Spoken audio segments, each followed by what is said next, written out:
Hi, my name is Daryl Phillips. This is a bipolar perspective presented to you by Noir Apologia Gaming. Like, subscribe, share, follow, especially share. Like I said last week, sharing is the most important thing. It's the best way you can help me out. Share this message. The best way you can help everyone else out too. Anyone else who wants to hear this message. People that are trying to help and people that like myself. If you want to go, if you want to do something more, there's a donate button on my website. Go to bipolarize.net. Goes to bills. It's a work in progress, just like I am, just like we all are. So we've been going through the ingredients. And last week, we talked about no distractions.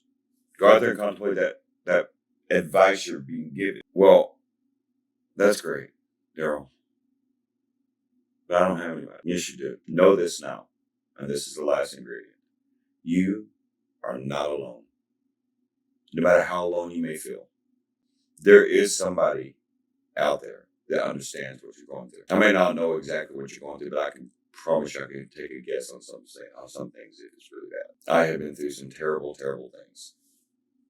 A lot of it done by myself, a lot of it not done by myself. But I have been through terrible things. And so even if you don't have anybody to go to, I hope you're watching this, because I guarantee you, I have an understanding of what you may be going through. So you're still not alone. And no offense to atheists, as a Christian, I know that I'm not alone. I should have known that years ago. There is no worse feeling than hopelessness and loneliness.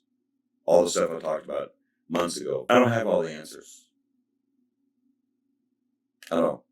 But I know that knowing that you're not alone, it can make all the difference in the world. It can drive you to that next step. It can drive you to, so you think you can't go on, and you're walking, and maybe you're like me. Like, I can tell you a story right now where it's just a story that sticks out of my mind. It will probably always stick out of my mind. There was this time I was so hungover. I had gotten so drunk the night before, and I was still half drunk when I left a friend of mine's house, and I walked. If anybody knows anything about the Twin Cities in Minnesota, I walked 32 blocks from north all the way to Lake Street to south, like that. That was the worst walk I've ever had in my life. And I've been stranded in Mexico before. Keep in mind, I've had to walk there. This was worse. This was so much worse. And I don't know what I don't know back in those days. I couldn't tell you what guided me to just take that next step. It's going to be okay. It was always just get through it, just get through it, just get through it. And sometimes that is what you have to do. It's mechanical action. Just get through it, and you never know at the end. But let me tell you one thing that I know is true. Suicide. I've talked about suicidal thoughts, now I want to talk about the action for a second. Suicide, that's your final answer. There is no coming back from that. Because you're dead. You've made your decision. You've made your decision for yourself. And there is no next step. It's death. And if you're a Christian, you know what that means. Even when you feel like that, there is no next step. It's only death. There's always the next step. There's always the next step. You just can't see it yet. Keep coming. Keep coming. We'll work through this. My life is so different. I just don't think like that anymore. And I don't want to. This is how I think. This is who I am. Now. Just so you know that. No matter how depressed I may get, I mean, my pain is so bad sometimes. I tell Sophia that why doesn't God just kill me? I'll be truthful with you. Because the pain's so bad. But then I sit back by myself and I just suck it up and get through it. And I think this is just a moment. It's just a moment. It's just a moment. It's just a moment. It's just a moment. I said it to myself over and over again. And I get through it. And it was just a moment. You're not alone. You're never alone. If anybody ever tells you that you're all by yourself, I don't care how right they may seem, they're wrong. They're just wrong. Maybe you need to go get help. Maybe you need to go to the hospital. Maybe that's how you're going to find out that you're not alone. If that's the way you need to do it, then you go do that.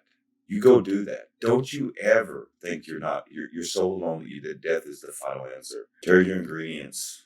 Carry all your ingredients. There is nothing worse than hopelessness and loneliness. I'm telling you now.